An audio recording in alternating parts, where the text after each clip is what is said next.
All right, people, so we're back on Breaking Dawn this morning. And as we proceed, we got Seth Wyola aboard with us. Seth is going to talk about leptic resistance. And this is along the lines of obesity. So bring him in via Zoom, man. Morning, Seth. Morning. Good morning, Stefan Reese, Synergy TV, and all of our viewers. Nice, man. All right. So, leptin resistance. Leptin. Did I say leptic just now? Yes. Or leptin. Sorry, my apologies. Leptin resistance. Let's go. All right. So, let's go to it. To start off, you have to first understand that there is a relationship between leptin and ghrelin. So, I'll just, of course, the usual. I'll share my screen. So, we would get a little diagram to get a better understanding of it. All right. So, leptin and ghrelin. Now, these are two hormones that are produced in the body, all right? And they have a relationship similar to that of insulin and glucagon. I don't know if you remember, I think it was last year we did that segment on insulin and glucagon. But when it comes to leptin and ghrelin, leptin is like the satisfied or the satiety, as it would mention here. When leptin is higher and ghrelin is lower, you get that satiety, which means you feel satisfied, you feel filled. And ghrelin, when ghrelin is higher, you get that hunger feeling. You feel hungry. So if you scroll down a little bit, it would show here that ghrelin is produced by cells, the gastrointestinal tract. So in the stomach and your gastrointestinal tract, you have a little bit being produced by the pancreas and the hypothalamus as well. All right. And that causes you to feel hungry. All right. So this is when leptin is low, ghrelin is high. You start to feel hungry because the body is saying, all right, I need fat, I need energy, all right? Now, when ghrelin is low and leptin is high, and this leptin is produced by your fat cells, all right, that's telling the body, hey, you have enough stored energy, so you'll feel satisfied. So that causes the hypothalamus in the brain to then recognize that, and then it stops the release of ghrelin. So you no longer would feel hungry, you feel satisfied. Right. All right, so that's how that works. So this happens here before eating, and this is what happens after eating. Good, fine, and well. These hormones play that or have that relationship. So it's responsible for you feeling full and you feeling satisfied. Ghrelin hunger, leptin satisfaction. Now, there is something called leptin resistance, because remember, you're still on the topic of obesity. Right. So let me show what's happening here. Leptin resistance is similar to how the body operates with regards to diabetes when your cells become insulin resistant. And insulin resistance is when you have too much sugar in the blood.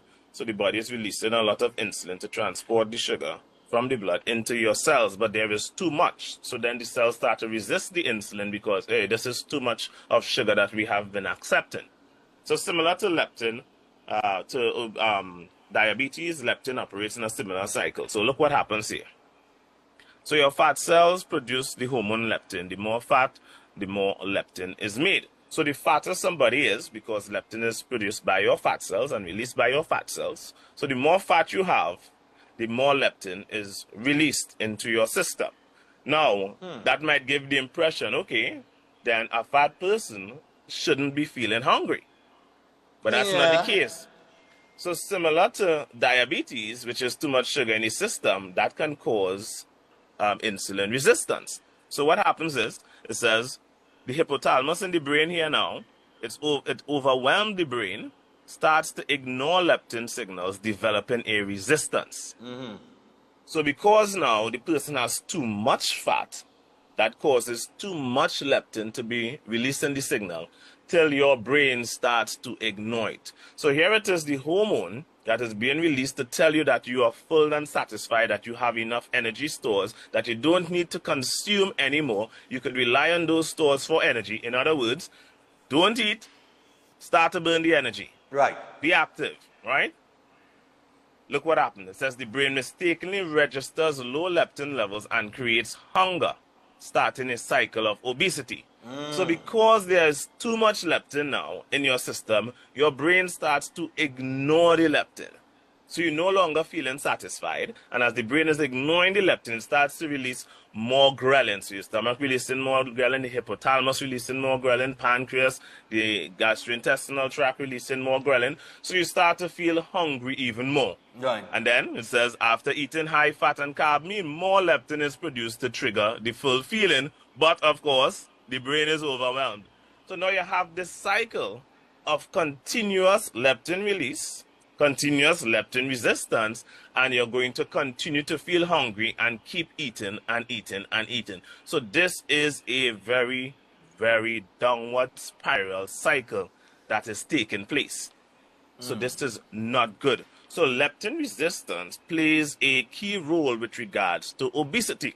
Okay. Now one might be saying, so why is this happening in the body? What is causing all of this to happen? Well, we have to understand now that there are certain things that people consume that affects and causes too much fat to be produced in the body. For example, fructose, one of the major culprits. Last year I looked into fructose, and when I went into the metabolic structure of it, all right, and the metabolic process, and shows that fructose always causes harm to the human body, regardless of how much you consume. And that's when you had asked me if honey is a good sugar, and the majority sugar in honey is fructose. Fructose, yeah, right? honey is a fructose. Keep in mind, right, keep in mind, a lot of foods out here today has fructose in it, and many have added fructose in the form of high fructose corn syrup. Now, the thing is with fructose is, fructose does not directly trigger an insulin release. Now, what I mean by that is when you consume, let's say you consume glucose. When you consume glucose, insulin is released to transport the glucose into your cells. Right. Now, fructose, when you consume that, insulin is not released to transport it into your cells. So your liver now has to deal with the metabolism, of fructose. Right, so your Now, liver that got into causes- overdrive. Exactly, right? Okay. Now, that causes fat production. So you have a lot of fructose now in your bloodstream, and this is going to, because no insulin is being released to transport it, all right? The liver now will have to convert some of it into glucose, and because of the excess amounts that people consume, it's going to also convert some of it into fat. And of course, you're going to have other things it would convert to, which I also go through in my consultations with clients, showing you the downward negative effects of fructose. So then it's going to cause more fat production. So now you have more fat in your blood. Now you're going to have more fat cells being created. You are now going to have more fat being stored. Right. Because insulin cannot transport the sugar. So therefore, more fat in your system means more leptin is going to be released. Right. So you're going to have way more leptin now in your system being released, and that now is going to overwhelm the hypothalamus in the brain, and it is going to trigger you to feel hungry, even though the body already have enough energy. It have a lot of fat, it have a lot of stored fat. What the body's supposed to be doing is going into a mood or a mode where it would start to burn that energy for fat.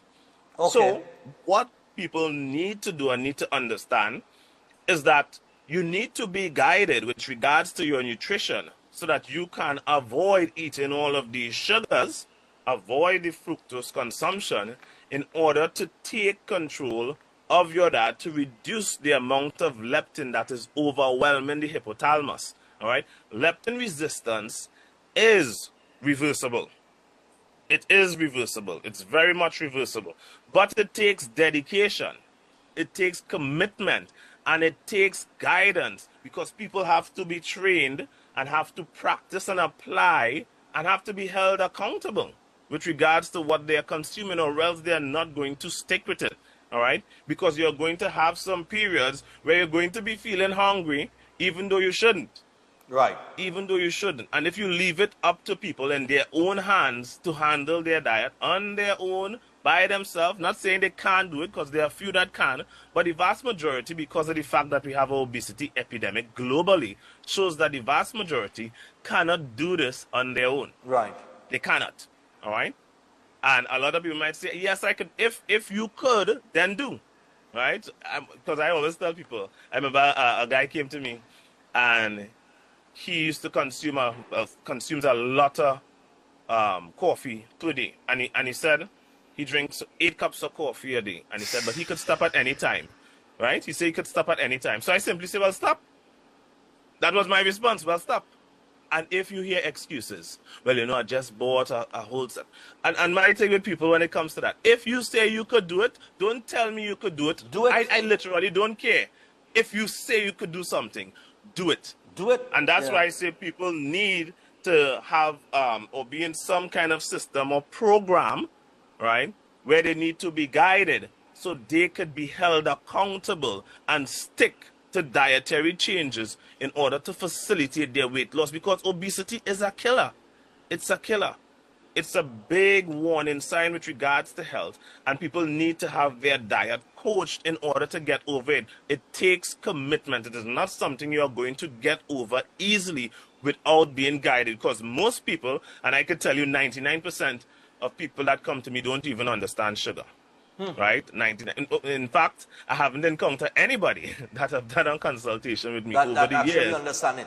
that fully understands sugar. Yeah. And this is what I go through with my clients on the consultations, which is a re-education session. And I emphasize the re-education session because people say, so what are paying for? I ain't paying for a drug, you know.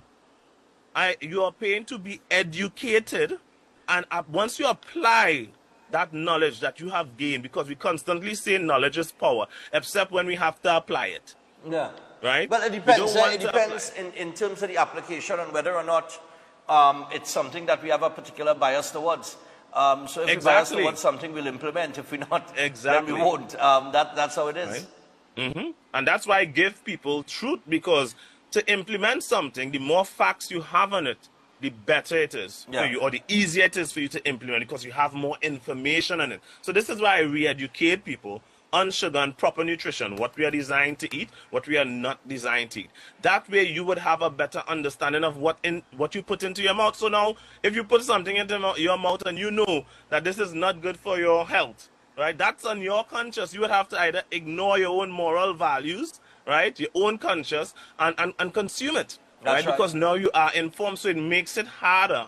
It makes it harder for you to consume the wrong things. So education, and then my program, how it operates based on a feedback basis. So you have that responsibility to submit your daily entries because I have my clients fill out a daily questionnaire, so they can be held accountable for what they're consuming. So it's an interactive approach to healthcare, and this is why once it's done and people follow it, the results are so grand. The body is designed to heal itself, you know. Obesity don't have to be a death sentence to anyone. Diseases don't have to be a death sentence to anyone, all right? You just have to be willing to commit, right? To commit and make those dietary changes. Well, that's what it takes. Well, I mean, that's the thing, you know, man. It's the commitment that a lot of people are afraid of. You know, I mean, it's the commitment and then the consistency. And for me, it's consistency. I'm not afraid to commit, but I know I'm not going to be consistent because of the hours and the way that thing, you know. Correct. Just the way that my day goes. It's very hard for me to be consistent.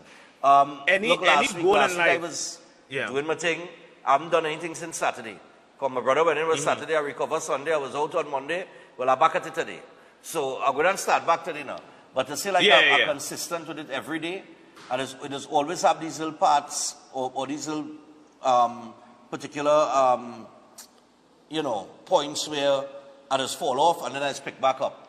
And the fall off period this be detrimental when you're trying to do something consistently. That's the area that one has to work on. You know, we have this saying, it's not about how much times you fall, but it's how much times you get back up. Right? Yeah. But we also want to not make it a habit of falling. Correct. So, right? Because so people if you're constantly falling, that could become a habit as well. That's right. I'll tell you what, people, if you want more information, you could contact Seth. Seth has 2 numbers, 7611952. You can call him on that number, or you can WhatsApp him on 2793935. Seth, we're out of time, but thanks a lot, man. Leptin no problem. Thanks for having resistance. Yeah. All right, resistance. man. Take it easy. All right, take care. Yeah, man. And Seth is our South man, eh? Seth gonna be up there for the run too, you know.